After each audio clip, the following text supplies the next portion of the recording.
Hello friends, कैसे हैं आप सब। Today we are going to start a new chapter name is arithmetic progression.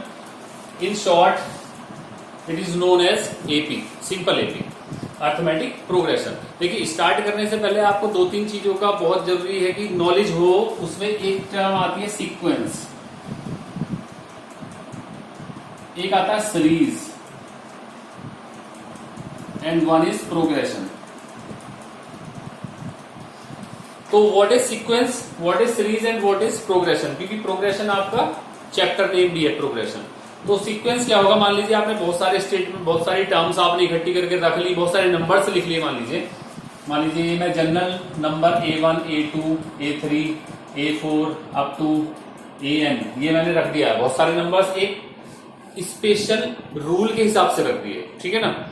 एक पैटर्न बना दिया और उसको इस तरह से बहुत सारी टर्म्स को इकट्ठा करके रख दिया। तो ये तो एक सीक्वेंस होगा सिंपल। तो भाई सीक्वेंस में आपने बहुत सारे नंबर्स रख दिए तो वो एक सीक्वेंस होगा। उसमें कुछ एक रूल लगा दिया आपने, ठीक है ना।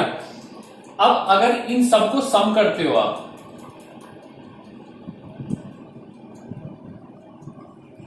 अगर सीक्वेंस की सारी टर्म को सम करते हो आप, तो वो क्या बनती है, वो जो एक इस तरह से बनेगा ये एक्सप्रेशन, ये क्या कहलाएगा, इस सीरीज कहलाएगा, ठीक है।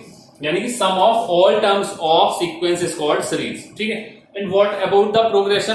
अब ये होता है कभी कभी, देखिए कि आपको कोई सीक्वेंस दे रखा है, ठीक है, और आपको उसका nth टर्म निकालना। मान लो मैं कहूं कि आपको 10th टर्म कैलकुलेट कर दो, 12th टर्म कैलकुलेट कर दो, या 100 टर्म कैलकुलेट कर दो, लेकिन इसका कोई स्पेशल रूल नहीं है कि आप एक स्पेशल रूल लगाओ और उसका 100 टर्म आप कैलकुलेट कर सको, ठीक है। कभी कभी ये होता है कि जो सीक्वेंस है वो किसी एक पैटर्न को फॉलो नहीं करते हैं, ठीक है। अगर वो किसी पैटर्न को फॉलो नहीं करते हैं तो उसकी nth टर्म निकालना, कैलकुलेट करना बहुत ज्यादा डिफिकल्ट होता है।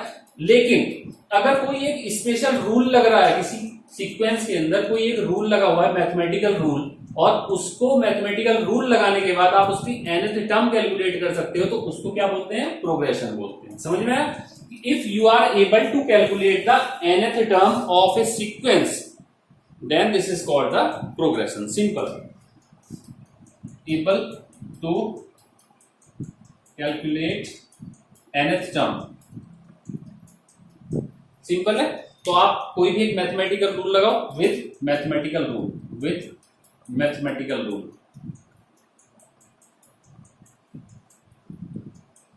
रूल या फॉर्मूला, ठीक है। This is called the progression. देखिए इस वर्ड में भी छिपा हुआ है प्रोग्रेस। प्रोग्रेस का मतलब ये होता है बढ़ना, किसके साथ, with A special mathematical rule, उसको क्या बोलते हैं, प्रोग्रेशन बोलते हैं, ठीक है। तो ये आपको समझ में आ गया होगा what is the difference between sequence, series and progression. क्योंकि प्रोग्रेशन आपके सिलेबस में केवल प्रोग्रेशन है, सीक्वेंस और सीरीज ये आप 11th क्लास में पढ़ोगे, ये एक अलग चैप्टर है सीक्वेंस एंड सीरीज, ठीक है। तो इसके बाद मैं आप लोगों को अरिथमेटिक प्रोग्रेशन के बारे में जो बेसिक कंसेप्ट है वो बताने जा रहा हूं।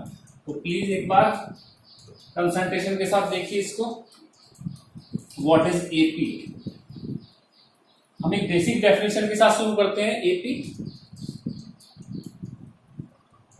Means arithmetic progression. इसकी डेफिनेशन ये है कि a sequence is called arithmetic progression. एक सीक्वेंस अरिथमेटिक प्रोग्रेशन कहलाएगा कब, इफ द डिफरेंस, किसका difference, if the difference of term and the previous term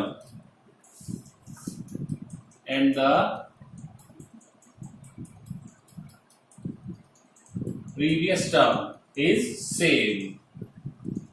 What is the meaning of this statement? The meaning of this statement is कि एक sequence AP कब कहलाएगा, arithmetic progression कब होगा, जब किसी टर्म और उसके जस्ट पहले वाली टर्म का डिफरेंस सेम रहेगा। मतलब ये हुआ कि मान लीजिए an+1 कोई टर्म है और an टर्म है, उसका कोई भी अगर मैं डिफरेंस लेता हूं तो उसका एक डिफरेंस आता है, मान लीजिए d आया वो, ठीक है, इन दोनों का डिफरेंस। तो हर बार ये डिफरेंस सेम होना चाहिए। मतलब ये है कि अगर आप n को जरा 1 रखिए तो a2, ये तो 1 और प्लस 1 a2 हो जाएगा, और a1 ये मान लीजिए d आ गया, कुछ वैल्यू आ गई, यानी कि सेकंड टर्म में से आपने क्या करा, जस्ट पिछली वाली यानी फर्स्ट टर्म माइनस कर दी तो d आ गया। a को 2 रखेंगे तो a3 माइनस a2, जब 3 में से 2 माइनस करेंगे तो उसका आंसर भी सेम आना चाहिए। 4 में से जब 3 माइनस करेंगे तो उसका आंसर भी सेम आना चाहिए। अगर ये कंडीशन सेटिस्फाई हो रही है कि सारे आंसर सेम आ रहे हैं, जो टर्म है और उसके प्रीवियस टर्म का डिफरेंस, तो जो सीक्वेंस होगा उसको क्या बोलेंगे आप, अरिथमेटिक प्रोग्रेशन बोलेंगे। ठीक है, ठीक है, एग्जांपल देख लेते हैं। एग्जांपल में जैसे मान लीजिए 1 3 5 7 9 11, ये इस तरह से कोई एक सीक्वेंस दे रखा है, मुझे नहीं पता कि ये आपका अरिथमेटिक प्रोग्रेशन होगा या नहीं होगा। मैं क्या, ये देखिए ये क्या है, a1 है, a2 a3 a4 a5 a6। ठीक है, मुझे करना क्या है कि एक टर्म और उसके प्रीसीडिंग टर्म को डिफरेंशिएट करना। तो a2 माइनस a1 कर लेते हैं। a2 माइनस a1 क्या है, 3 माइनस 1 2 आया। a3 माइनस a2 करेंगे, 5 माइनस 3 2 आ गया। a5 minus a4 minus a5 a3 कर लेते हैं। a4 क्या है 7 और ये क्या है 5, इट इज ऑल्सो 2। तो आप ये देख रहे हो कि ये मैं 2-3 और भी चेक कर सकते हो, सारी चीजें चेक कर सकते हो। जो आंसर आएगा वो एक कांस्टेंट टर्म आएगी, जो कि हर बार वही डिफरेंस आ रहा है। तो अगर ऐसी कंडीशन बनती है कि हर बार एक डिफरेंस सेम आ रहा है, तो उसको क्या बोलते हैं, उसको बोलते हैं अरिथमेटिक प्रोग्रेशन। ये क्लियर हुआ आपको अरिथमेटिक प्रोग्रेशन का। अब अरिथमेटिक प्रोग्रेशन के कुछ रूल्स जो है वो आपको मैं बताने जा रहा हूँ। आप इसका अगर स्क्रीनशॉट लेना चाहते हैं तो वो ले लीजिए।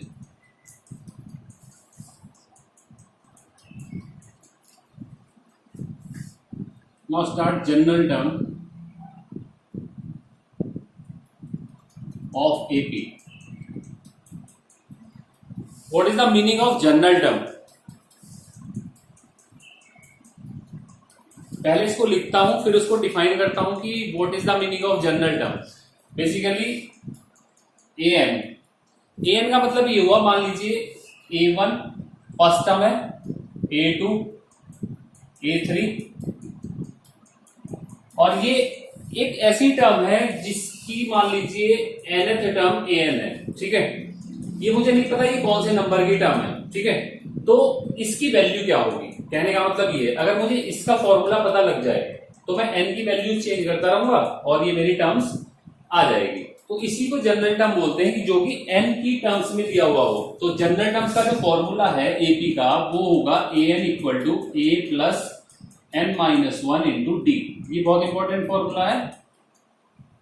ये जनरल टर्म कहलाती है। क्यों कहलाती है, क्योंकि n की वैल्यू फर्स्ट रखोगे तो फर्स्ट टर्म आएगी, 2 रखोगे तो सेकंड टर्म आएगी, 3 रखेंगे तो थर्ड टर्म आएगी, 4 रखेंगे, इस तरह से n की वैल्यूज को आप चेंज करते रहिए। n की जगह 1 रखोगे तो फर्स्ट टर्म आएगी। देखिए 1 रखेंगे तो क्या आएगी, a प्लस 1 माइनस 1, ये पोर्शन 0 हो जाएगा तो a आ जाएगा। ठीक है ना, तो सिंपल सी चीजें ये आएंगी आपकी। जब n की वैल्यू रखने के बाद, n की अलग अलग वैल्यू रखने के बाद अलग अलग टर्म्स का पता लग जाए तो उसको जनरल टर्म बोलते हैं। ठीक है ना, तो ये आपका हुआ। अब इसमें क्या क्या चीजें हैं ये देखिए। a इक्वल टू क्या है, a है फर्स्ट टर्म,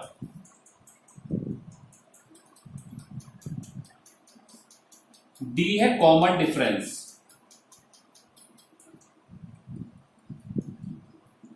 कॉमन डिफरेंस आपको पता है, मैंने अभी आपको डिफाइन किया है कि कॉमन डिफरेंस कैसे कैलकुलेट करते हैं। आप टर्म और उसके प्रीवियस टर्म को सब्ट्रैक्ट करेंगे तो डी आएगा। a2 माइनस a1 करेंगे तो डी आएगा, a3 माइनस a2 करेंगे तो डी आएगा, a4 माइनस a3 करेंगे तो डी आएगा। इसका मतलब ये हुआ है जनरली अगर मैं कहूं तो an plus 1 minus an equal to d आता है। ठीक है, कोई सी भी दो आप टर्म ले सकते हो, 10th और 9th ले सकते हो, तो उसकी वैल्यू भी डी आएगी। ठीक है, and it is number of terms यानी कि कितनी टोटल टर्म्स हैं an, nth नंबर पर कौन सी टर्म या nth टर्म।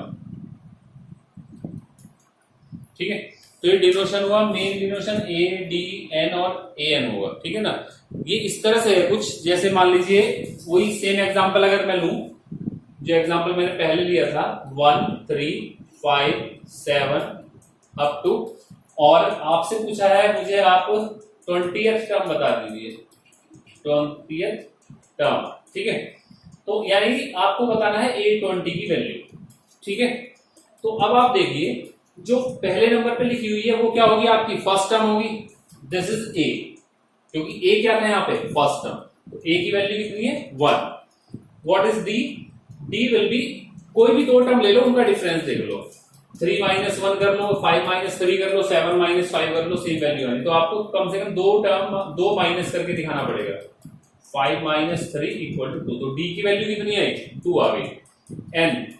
N पूछा है आपसे 20, क्योंकि 20th नंबर की टर्म पूछी है, तो N equal to 20 and A20 की वैल्यू आपको बताना है क्या होगी, क्या नंबर आएगा यहाँ पे। तो आप सिंपल ये फॉर्मूला अप्लाई करेंगे, A20 equal to A plus N कितना है 20, 19D, क्लियर। तो ये वैल्यू भी आपको मैं समझा देता हूं कि 19D इस तरह से आती है, A क्या है 1, 19 and D is 2, 39 is your answer. इसका मतलब ये होगा कि जो 20th नंबर पे टर्म होगी उसकी वैल्यू कितनी होगी, 39 होगी। अब एक चीज देखिए, बेसिक कंसेप्ट इसका, ये जो ड्राइव हुआ फॉर्मूला ये कैसे हुआ, ये आपने कर लिया होगा।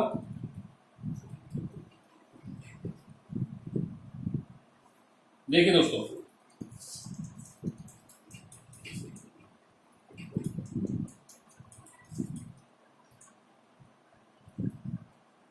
फर्स्ट टर्म A1 थी आपकी, सेकंड टर्म मान लीजिए A2 थी, वही AP ले रहे हैं आप, A3, A4, A5 इस तरह से आपने ये लिया, ठीक है।